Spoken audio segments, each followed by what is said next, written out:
వేదికను అలంకరించిన పెద్దలు, ఈనాటి దాతలు అయినటువంటి డాక్టర్ సోదనగుంట రాఘవేంద్ర ప్రసాద్ గారికి,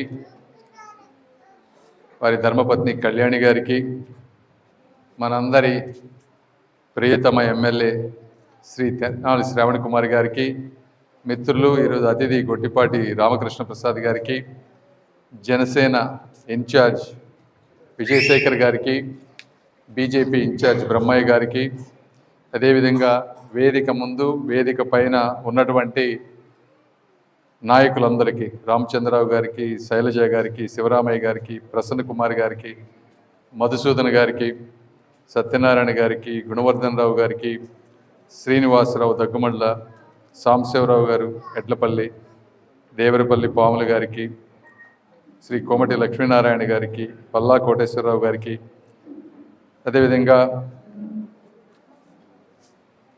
వారందరితో పాటు మిరపతో నిండుగా పండే నేల,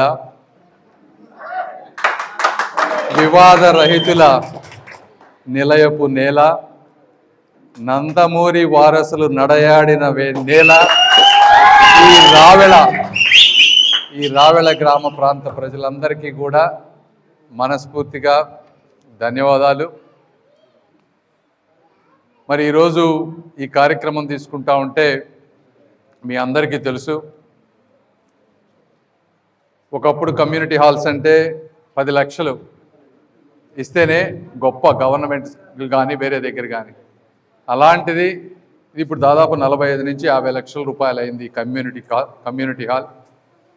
ఇలాంటి కమ్యూనిటీ హాల్స్ దాదాపుగా 9 నుంచి 10 వరకు దాదాపు 4 కోట్ల రూపాయలతో వీరందరూ చెప్పినట్టుగా ఈ ప్రాంతానికి, ఈ మనుషులకు ఏ ఒక్కరికి కులానికి సంబంధం లేకపోయినా కూడా అమెరికాలో 43% ఆయన అమెరికాలో అన్యాయంగా డబ్బు సంపాదించలేరు, మీకు తెలుసో తెలీదు. డాక్టర్ అయినా కూడా ₹1 ఎక్కువ సంపాదించాలంటే ఒక పేషెంట్ని ఎక్కువ చూడాలి. ఇలా ఎక్కువ మంది పేషెంట్లని తనకున్న జ్ఞానంతో కష్టపడి చదువుకొని ప్రజలకు సేవ చేసి ఆ సేవ ద్వారా వచ్చిన డబ్బుని 43% ట్యాక్స్ కట్టి మళ్ళీ మీ పేద ప్రజలు బాగుండాలి అని చెప్పి ఒక మంచి హృదయంతో ఈ విధంగా డొనేట్ చేసినటువంటి వారిద్దరికీ మీరు ఆపకుండా కనీసం ఒక 20 సెకండ్ల నుంచి 30 సెకండ్ల చప్పట్లతో, కరతాళ ధ్వనులతో మీ అభిమానాన్ని వారికి చూపించాలి. ఎందుకంటే ఇవి తప్పించి వాళ్ళు ఏమీ కోరుకోరు మీ దగ్గర నుంచి. ఇది కూడా వారు కోరుకోరు, నేనే చేపిస్తున్నాను. ఎందుకంటే ఇది చూస్తే 10 మందికి స్ఫూర్తి కలుగుతుంది, 10 మంది ఇన్స్పైర్ అవుతారు కాబట్టి. అంటే ఈ విధంగా మనకు సంబంధం లేని ప్రాంతాల్లో పేద ప్రజలు కూడా ఈరోజు మీరు ఈ హాల్ చూస్తూ ఉన్నారు. ఎంత చక్కగా ఉంది ఈ గ్రామంలో. ఒక పట్టణంలో ఉండే విధమైన అద్భుతమైన డిజైన్, క్లీన్గా, ఎంత తక్కువ టైంలో కట్టాం. వర్షాలు పడి శంకుస్థాపన మే జూన్లో చేసిన వర్షాలన్నీ పడి ఇక్కడంతా నేల అన్నీ సెట్ అయ్యి నవంబర్లో మొదలు పెట్టారు. నవంబర్, డిసెంబర్, జనవరి, ఫిబ్రవరి 4 నెలల్లో ఇంత అద్భుతమైన కమ్యూనిటీ హాల్ కట్టినందుకు కట్టిన వాళ్ళని కూడా ఇద్దరిని మెచ్చుకోవాలి. కాంట్రాక్టర్ శ్రీనివాస్ గారు ఎక్కడ ఉన్నారు? మీరు శ్రీనివాస్ గారు రావాలి, ఒకసారి మీరు స్టేజ్ మీదకి రావాలి. శ్రీనివాస్ గారు. అదేవిధంగా దీన్నంతా కోఆర్డినేట్ చేసినటువంటి మా స్టాఫ్ మెంబర్ వివేక్ ఇక్కడ రా, నువ్వు కూడా రా, స్టేజ్ మీదకి ఇట్రా, ఇక్కడికి రా సరే, పర్లేదురా. వీళ్ళిద్దరికి కూడా మీరు అందరూ మనస్ఫూర్తిగా చప్పట్లతోటి కృతజ్ఞతలు తెలపాలి. ఒక వర్క్ చేయాలన్నా కూడా మీకు చాలా సింపుల్గా ఉంటుంది అంతా కట్టేశాక, కానీ దీంట్లో చాలా ఉంటాయి. కట్టే ముందు రకరకాల కాంప్లికేషన్స్, వీటన్నిటిని సమన్వయం చేసుకొని ఒక అద్భుతమైనటువంటి కళ్యాణ మండపాన్ని మేము కోరుకున్న విధంగా చేశారు. కాబట్టి వారికి ధన్యవాదాలు. దీంతో పాటు ఇప్పుడు ఇది కేవలం కళ్యాణ మండపంలా కాకుండా మీరు కూడా ఒక స్కిల్ డెవలప్మెంట్ సెంటర్లుగా వాడుకోవాలి. అంటే మహిళలు కానీ, ఈ ప్రాంతంలో పనిచేసే వాళ్ళు కానీ, వ్యవసాయంతో పాటు ఇంకేమన్నా నేర్చుకోవాలని ఉన్నా కూడా వాటిని కూడా నెక్స్ట్ స్కిల్ డెవలప్మెంట్ సెంటర్లుగా మార్చి వాళ్ళని కూడా ఈ ప్రాంతాన్ని తీసుకొచ్చి స్కిల్ కూడా డెవలప్ చేసే విధంగా రాబోయే రోజుల్లో మేము చేస్తాం.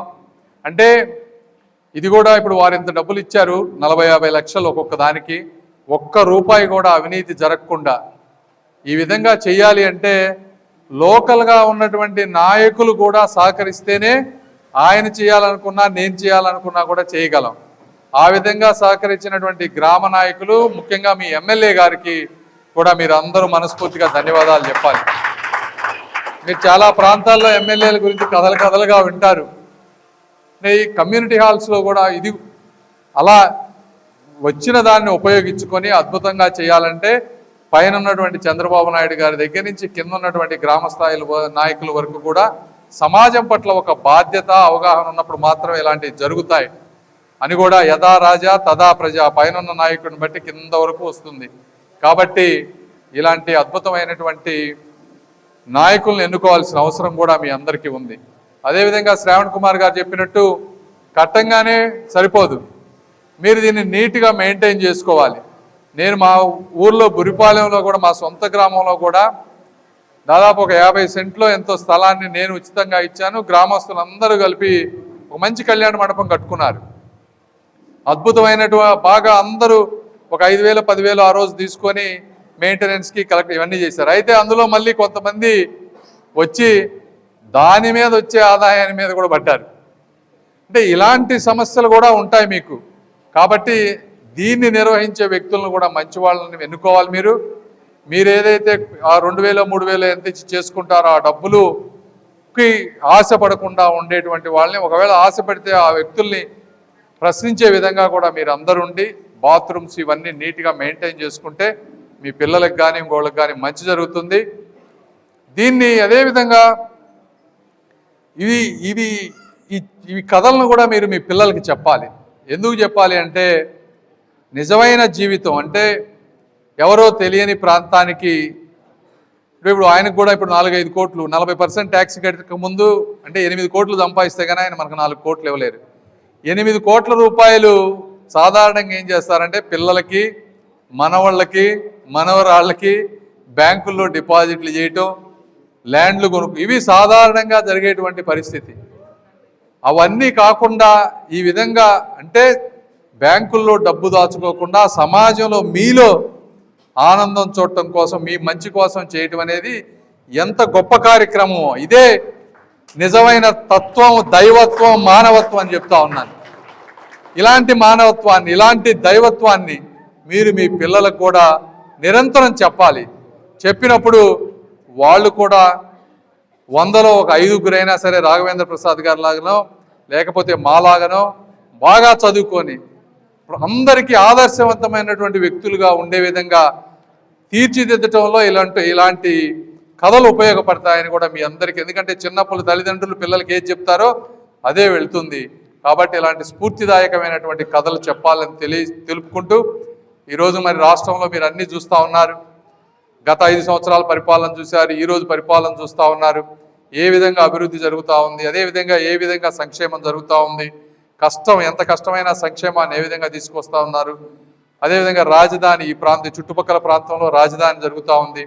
రాజధాని అనేది మనం అనుకుంటే ఏది వంటి కాదు. చరిత్రలో ఒక్కొక్క రాష్ట్రానికి ఒకే రాజధాని. ఇప్పుడు హైదరాబాద్ని తెలంగాణ తీసుకున్నారనుకోండి, తెలంగాణలో మళ్ళీ హైదరాబాద్ని రాజధానిగా మార్చడం బహుశా ఇక మళ్ళీ జన్మలో ఎవరి వల్ల కాకపోవచ్చు. అలాంటి రాజధాని ఈ ప్రాంతానికి వచ్చే విధంగా అదృష్టాన్ని తీసుకొచ్చినటువంటి వ్యక్తి కూడా చంద్రబాబు నాయుడు గారు. వారిని కూడా మీరు ఎప్పుడు మర్చిపోవద్దని చెప్పి మీ అందరికీ తెలియజేసుకుంటూ, ఒక అద్భుతమైన రాజధాని ఈరోజు నిర్మించబడతా ఉంది. రోడ్ల దగ్గర నుంచి అన్ని మీరు చూస్తే ప్రపంచ రాజధాని కళా నిజమా అనే విధంగా మన కళ్ళ ముందు ఆవిష్కరితం అవుతా ఉంది. ఆ కృతజ్ఞతను కూడా మర్చిపోకుండా మీ అందరికీ మంచి జరగాలని కోరుకుంటూ మరొక్కసారి అందరికీ, అదేవిధంగా రాఘవేంద్ర ప్రసాద్ గారు కేవలం ఈ డబ్బులు ఇవ్వటం అని కాదు, ఆయన ఈ ప్రాంతం పట్ల, నేను ఆయన అమెరికాలో ఒక 10-15 సంవత్సరాలుగా మా ఇద్దరికి తెలుసు. అక్కడ ఎప్పుడు కూడా ఒకటి డాక్టర్ వృత్తి అయితే వివాహ సంబంధాలు ఎలా ఉండాలి, తెలుగు సంస్కృతి ఎలా ఉండాలి, తెలుగు ప్రాచీన కళలు, పోటీలు, కబడ్డీ ఇలాంటి గ్రామాల్లో ఉండేటువంటిని ఎలా ప్రోత్సహించాలి, నిరంతరం అక్కడ ఉన్నా కూడా తపన పడుతూ ఉంటారు. ఈ రోజుకి కూడా అక్కడ మంచి మంచి ఇళ్ళు అన్నీ ఉన్నా కూడా ఒక 5-6 నెలలు ఇక్కడ ఉంటారు, మన గ్రామాల్లో తిరుగుతారు. ఈ ప్రాంతానికే కాదు, వారి స్వగ్రామం ప్రకాశం జిల్లా, అక్కడ కూడా మంచి స్కూల్స్ కట్టేయటం కానీ, తనకి ఎంత అవకాశం ఉంటే అంత ప్రజాసేవకు చేస్తున్నటువంటి ఒక మహోన్నతమైనటువంటి వ్యక్తి, ఒక స్ఫూర్తిదాయకమైనటువంటి వ్యక్తి. వారి కుటుంబానికి మంచి జరగాలని మీరందరూ కూడా ప్రార్థించాలని మనస్ఫూర్తిగా కోరుకుంటూ దీన్ని సద్వినియోగం చేసుకుంటారని తెలుసుకుంటూ సెలవు తీసుకుంటున్నాను. Thank you.